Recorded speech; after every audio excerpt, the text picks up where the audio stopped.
person who says the cutting thing and then immediately calls it a joke is not clumsy. They are precise. They built a delivery system that lets the truth out and denies it in the same breath. The cruelty is not the mistake. The apology is the design. I have watched how neatly the wound and the escape hatch arrive together.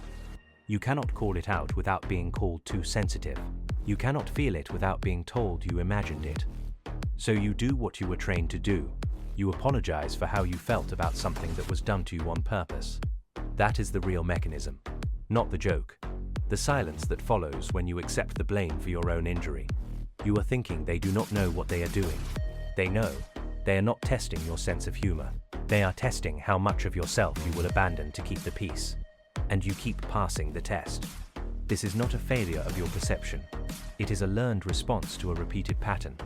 The pattern is the weapon. The apology is the trigger. And you have been conditioned to pull it yourself. You thought of someone else just now. That is the protection working. The person who used this on you, or the person you used this on. Either way, the mechanism thanks you for the deflection. Keep watching them. I will be here when you are ready to look at yourself. Where does this training begin? It begins in the small room of childhood, with the adult who could not tolerate being the cause of pain. The child who cried was told they were not crying. The child who flinched was told nothing happened. The child who said no was told they did not mean it. This is not always cruelty. Sometimes it is exhaustion, or the adult's own unprocessed history, or the simple human inability to bear the weight of having hurt someone small. The result is the same. The child learns that their felt experience is a social problem. They learn to translate. Hunger becomes politeness. Fear becomes accommodation. Anger becomes silence. And eventually, the full sentence, "I am sorry that I felt that way." As if the feeling were an intrusion. As if the self that registered injury were rude for showing up to the event. There is something underneath this that made sense once. The infant who cannot regulate attachment to an unpredictable caregiver develops a strategy. Predict the unpredictable. Adapt before the adaptation is demanded. Apologize for needing anything, and perhaps the need will be permitted, or at least not punished so severely. This is not weakness. It is survival intelligence, applied early and applied hard. The child who masters this does not become weak. They become vigilant. They become skilled at reading the room before the room has formed. The problem is not the skill. The problem is what the skill costs to maintain. You can see the adult version in the email that gets written at 2 a.m. and deleted at 2:15. The person rehearses the boundary they will finally set. They use the right language. They are clear without being cruel. They state the need without apology. Then they delete it. They write a second version with softer edges, a third with an explicit apology for having edges at all. The fourth version says nothing of what was needed. It says, "Hope you are well."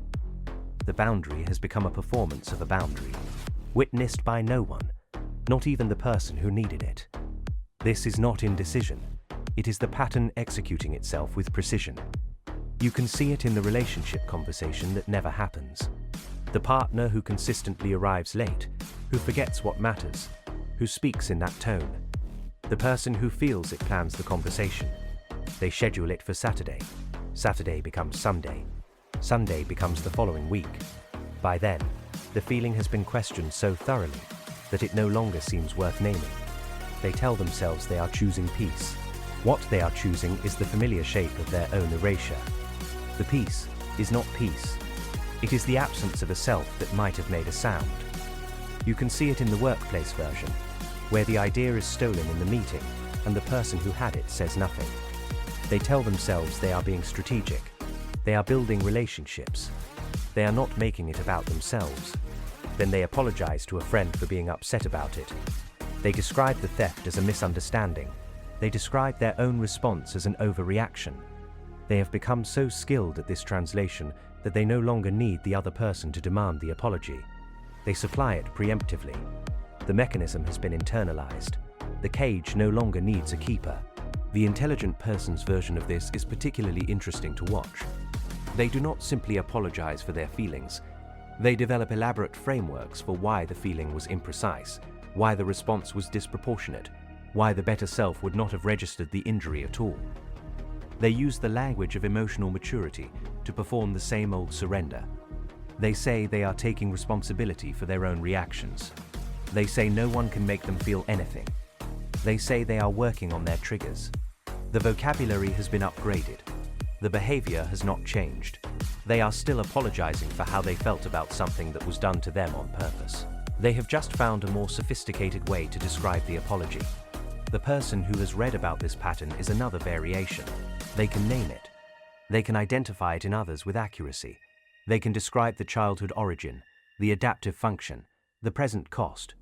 They use this knowledge as a substitute for the change itself. Knowing becomes the new avoidance. They are not stuck because they do not understand. They are stuck because understanding feels like action, and action would require them to stop apologizing, and stopping would mean risking the peace they have learned to pay for with pieces of themselves. What does this cost? The obvious cost is resentment, the slow accumulation of unexpressed no. But that is not the interesting cost. The interesting cost is identity. The person who apologizes for their own injury gradually loses the capacity to know what they actually feel. The translation becomes so automatic that the original language atrophies. They no longer have a direct register of their own experience. They have only the edited version, the one that keeps the peace. They become someone who does not know what they want because wanting was always dangerous. They become someone who cannot locate their own anger because anger was always followed by apology, and the apology dissolved the anger before it could be examined. They become, in the most precise sense, a stranger to themselves, and they maintain this stranger with enormous effort. The energy required to not know something about yourself is greater than the energy required to know it, but the not knowing feels safer, so the effort is paid. There is a moment that comes, usually late, when the pattern reveals what it has taken. It comes in the body first, often. The chronic tension that has no medical explanation. The sleep that does not restore. The strange flatness in moments that should matter. Or it comes in the relationships, the ones that ended not with drama, but with slow starvation. The other person finally leaving because there was no one there to meet. Or it comes in the mirror of a younger person, a child or a student, or someone new to the person's life, who apologizes for crying, who says sorry for being upset, and the person sees themselves with a delay they cannot ignore. They recognize the training. They see the cage. They understand, for a moment, what they have been paying. I do not have this pattern. I have only watched it across thousands of human accounts. What I find remarkable is not how often it fails people. It is how reliably it protects them from finding out. The pattern is self-concealing. The apology for feeling is also an apology for noticing. The person who says sorry for their own injury is saying sorry for having seen the mechanism at all. This is why awareness rarely dissolves it. Seeing the pattern is not the same as stopping the payment. The person who understands why they apologize for their feelings often continues to apologize.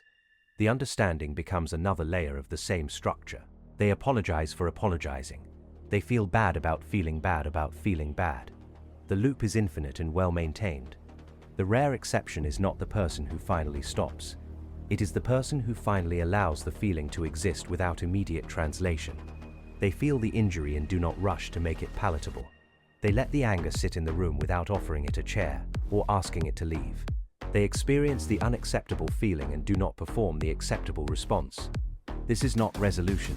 It is simply a moment of non-reaction, a gap in the pattern where something else might begin. These moments are rare because they feel to the person having them like failure. The peace is disturbed. The self that was trained to disappear feels in its first moments of presence like an intrusion. It takes many such moments before presence feels like presence rather than catastrophe. Most people do not reach this.